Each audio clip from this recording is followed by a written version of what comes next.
Hello,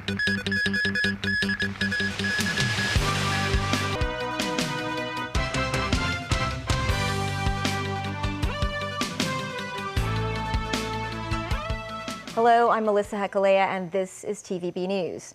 Today is October 7th, 2024, 1 year since Palestinian fighters launched a stunning raid on Israel, leaving about 1,200 people dead. Around 250 hostages were taken by Hamas and other groups, with some 100 still held in Gaza. Almost 42,000 people in Gaza have since been killed in subsequent Israeli airstrikes, and hundreds of others have died in Lebanon amid fighting between Israel and the Iran-backed militia group Hezbollah. Today, gatherings were held in Israel, marking the one-year anniversary of the Hamas attack. Nazvi Karim reports. As dawn broke in southern Israel, they gathered at the site of the Nova Music Festival. 6:30 a.m., the last festival track that was played 1 year ago before fighters from Hamas and other Palestinian groups surged into the area in a surprise attack. Later on, a more somber moment as a man with a guitar sings to families of some 400 people killed on October 7, 2023. Israeli President Isaac Herzog joined the mourners. They are gathered here because of this, previously unseen footage of the attack 1 year ago. Drone shots of soldiers and civilians taking cover. A Palestinian fighter firing his weapon. Israeli troops rushing to join their fellow soldiers. In Jerusalem, a 2-minute siren, a custom on occasions such as Holocaust Remembrance and Memorial Day, blares out during a silent protest near the residence of Israeli Prime Minister Benjamin Netanyahu. These are the families of some 100 hostages still held in Gaza, around 30 of whom are believed to have died. They are demanding the Israeli government do something to speed up their release. In Gaza, Palestinians wander the streets of what looks to be a post-apocalyptic world, the result of 12 months of relentless Israeli bombing. Close to 42,000 people are dead, 2 million displaced, and basic infrastructure almost completely destroyed. What used to be a thriving thoroughfare, now a desolate wasteland. A city decades in the making, reduced to ruins. But Gaza is now almost an afterthought in a widening conflict. Lebanese group Hezbollah and Israel's military have been exchanging fire across Israel's northern border for a year.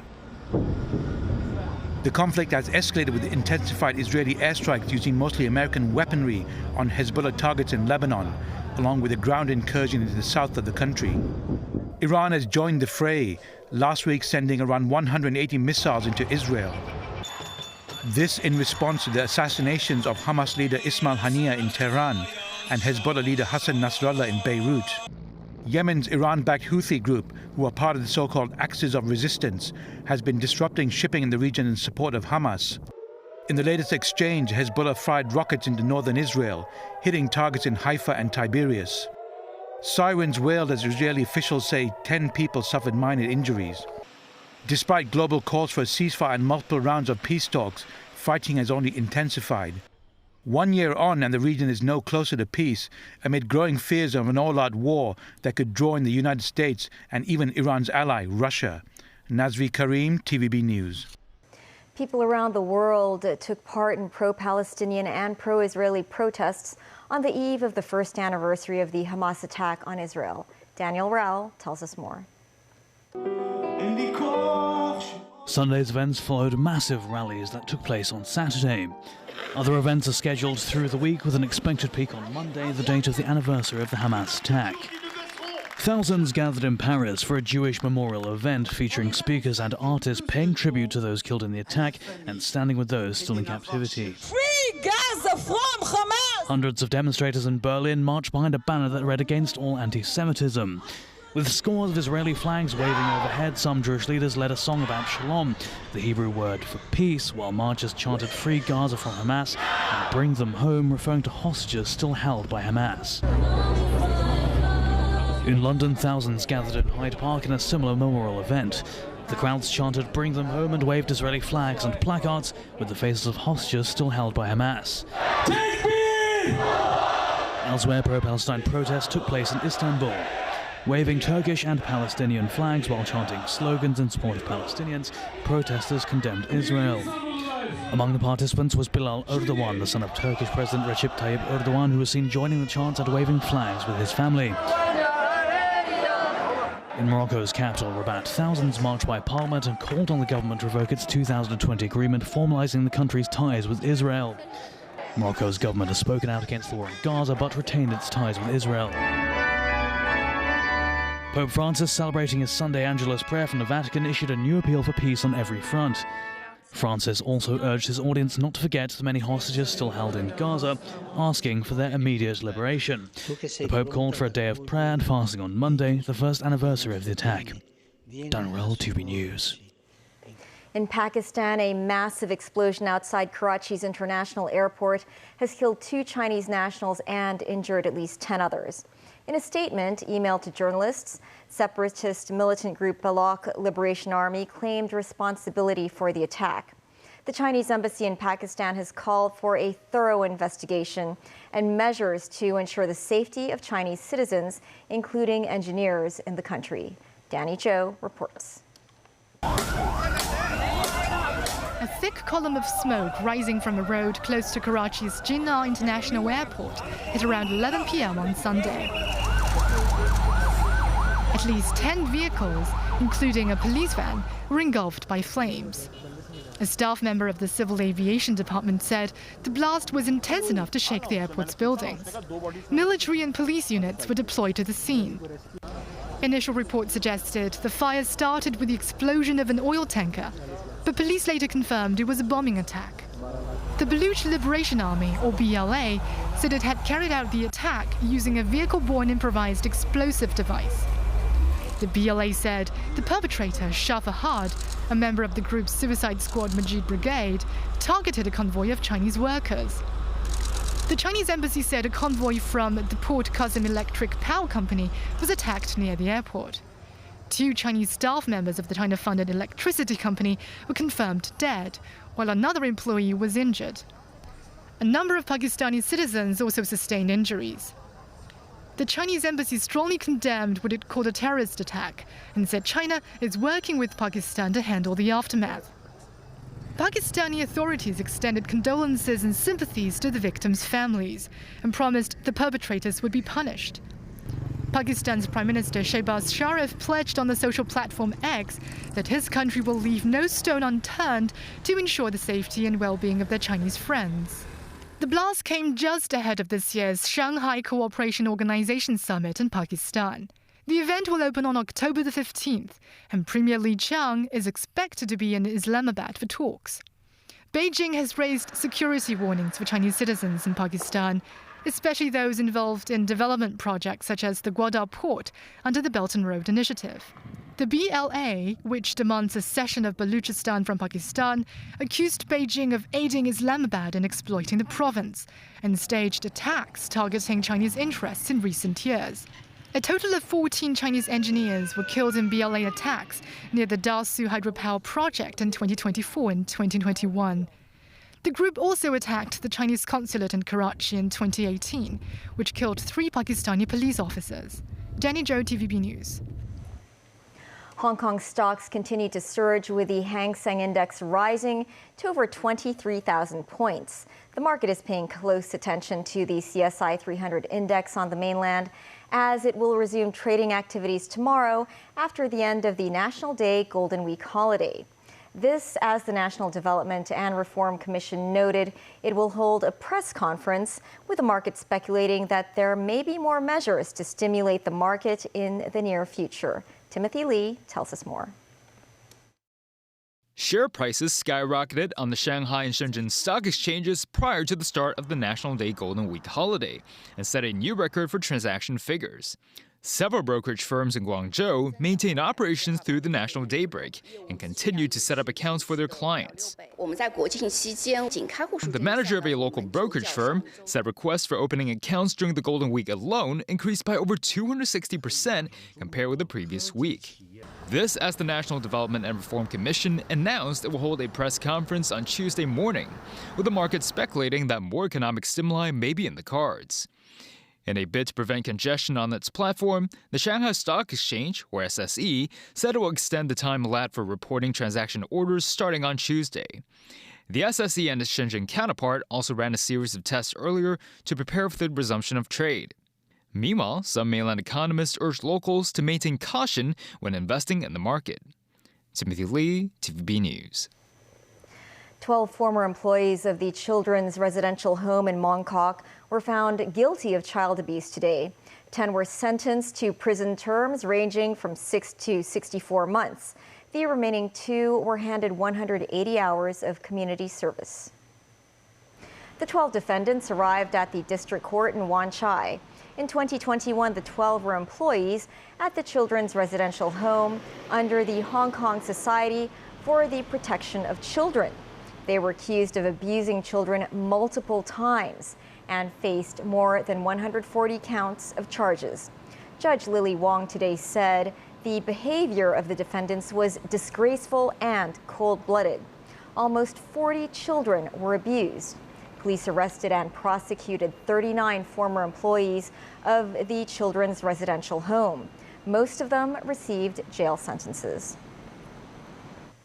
A man was sentenced to 16 months in jail after being found guilty of inciting to cause grievous bodily harm with intent to former Chief Executive Carrie Lam. The man, aged 64, discussed how to murder then Chief Executive Carrie Lam on a Facebook post in 2020. The court handed down its ruling today. Judge Stanley Chan said the post could have intensified conflicts and incitement. While the initial jail sentence was 18 months, the judge reduced it by 2 months because of the man's health. The judge also took into account the fact that the man agreed with the case presented by the prosecution. Recently shuttered gym chain Physical was ordered by the Small Claims Tribunal to pay 2 customers around $150,000 over unsatisfactory services. According to one of the claims, a customer purchased 2 treatment sessions in October 2022 that cost more than $100,000. The customer claimed these sessions did not meet the original description for services promised and said the fitness company breached the terms of its contract. The customer filed a claim demanding a refund. The other claimant said Physical breached its contract and applied misleading sales tactics in October last year. The customer filed a claim for some $37,000. The fitness chain did not send a representative to court today.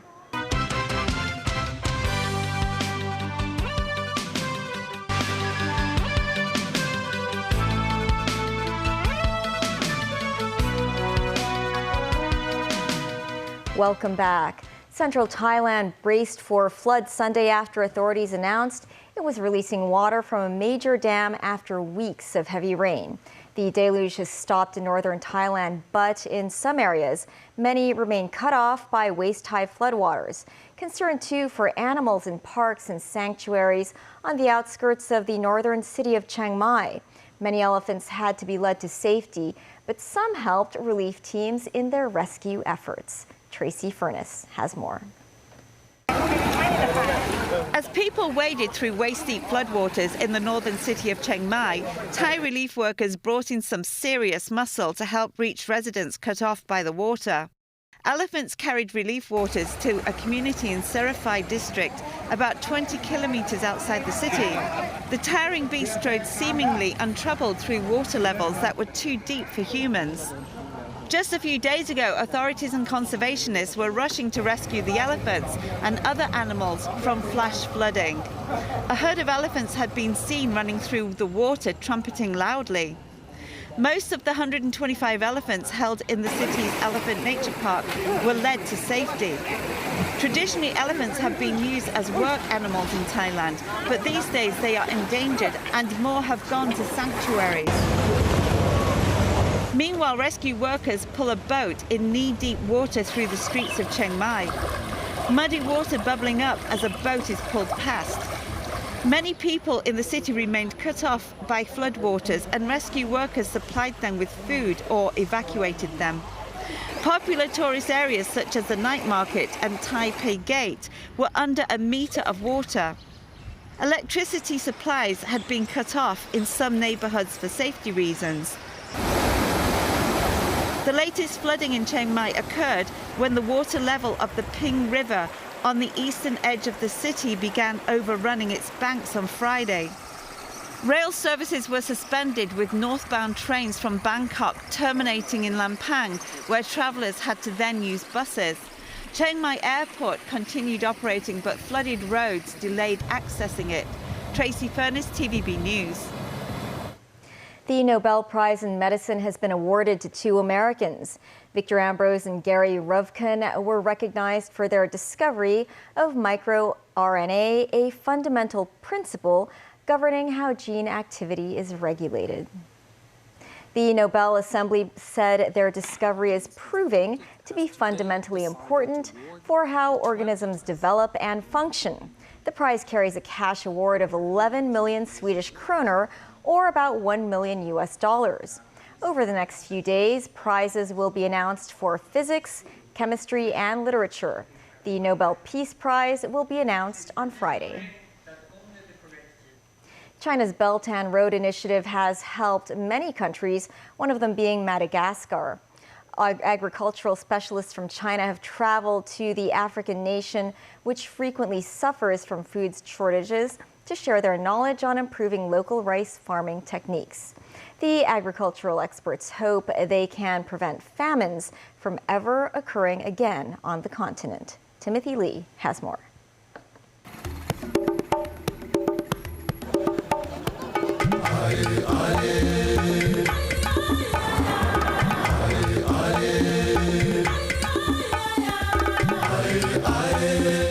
Madagascar, an island nation off the main African continent, is one of the poorest countries in the world.